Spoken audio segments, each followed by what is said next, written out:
जय हिंद। तो चलिए आज समझते हैं रक्त के बारे में। सबसे पहले देखेंगे हम रक्त के अन्य नाम, यानी कि रक्त को किन किन नामों से जाना जाता है या इसके अन्य नाम क्या हैं।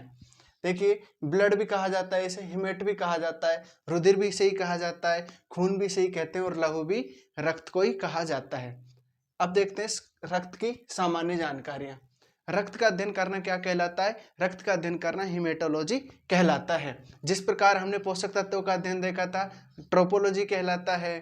ठीक है, हृदय का अध्ययन कार्डियोलॉजी कहलाता है, मस्तिष्क का अध्ययन न्यूरोलॉजी कहलाता है। इसी प्रकार रक्त का अध्ययन करना क्या कहलाता है? हीमेटोलॉजी कहलाता है। हीमेट का अर्थ क्या होता है? रक्त होता है। लॉजी का अर्थ अध्ययन करना, अर्थात रक्त का अध्ययन करना क्या कहलाता है? हीमेटोलॉजी कहलाता है।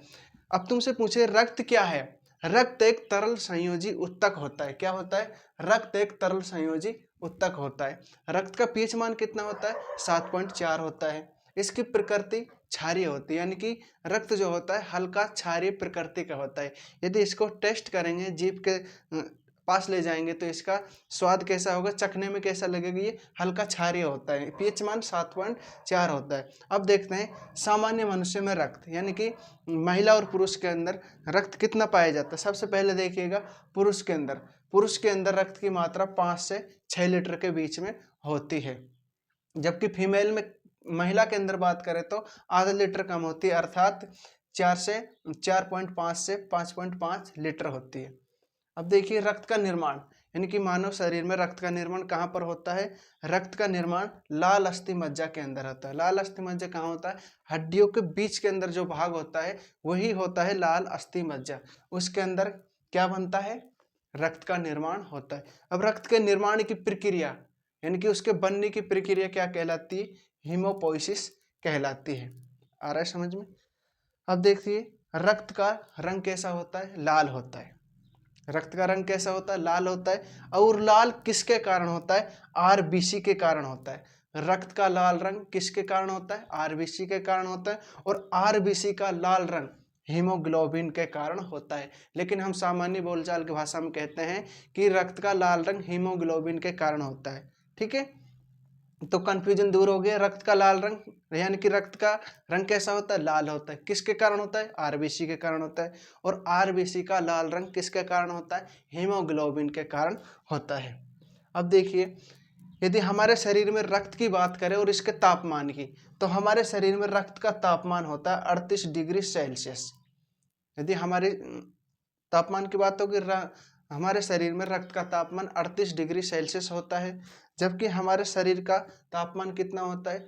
यदि एग्जैक्ट की बात करें तो 36.9 डिग्री सेल्सियस होता है। यदि ऑल ओवर बात करें तो 37 डिग्री सेल्सियस होता है। ठीक है, आगे देखिए, रक्त की कुल मात्रा हमारे शारीरिक वजन का 7 से 10% होता है। यानी कि जो हमारे शरीर में पूरा रक्त होता है वो हमारे शरीर के कुल वजन का 7 से 10% तक होता है।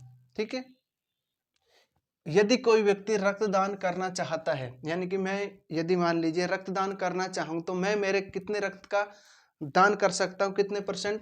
मैं मेरे कुल रक्त का 10% दान कर सकता हूँ। अर्थात यदि कोई व्यक्ति रक्तदान करना चाहता है तो वह अपने कुल रक्त का केवल 10% ही रक्तदान कर सकता है एक बार में, याद रखना। अब रक्तदान करने के लिए न्यूनतम वजन कितना होना चाहिए? न्यूनतम वजन है 50 केजी। यदि 50 केजी से कम है तो उस रक्तदान करने लायक नहीं है वो व्यक्ति। रक्तदान करने के लिए उम्र की बात करें तो 21 से 60 वर्ष रखी गई है। इससे पहले भी कर सकते हैं, लेकिन जो मैच्योर होते हैं, इनकी जो अच्छा रक्त होता है वो 21 से 60 वर्ष के बीच का माना गया है। और उम्र कितनी होनी चाहिए? 50, सॉरी, वजन कितना होना चाहिए? 50 केजी। ठीक है, आगे बात करते हैं रक्तदान की गणना। रक्तदान की गणना यूनिट में की जाती है। एक यूनिट 350 मिलीलीटर के बराबर होता है। ठीक है, रक्तदान की गणना यूनिट में की जाती है। एक यूनिट कितने के बराबर होता है? 350 ml के बराबर होता है।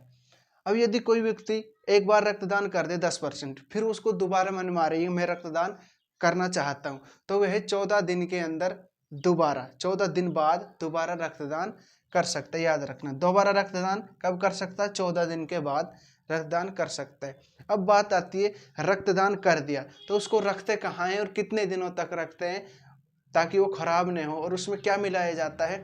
तो ब्लड बैंक के अंदर ब्लड को 42 दिनों तक न्यूनतम तापमान -4 डिग्री सेल्सियस से -12 डिग्री सेल्सियस के बीच रखा जाता है, और इसमें क्या मिलाया जाता है, द्रव नाइट्रोजन में सोडियम साइट्रेट के अंदर इसको रखा जाता है।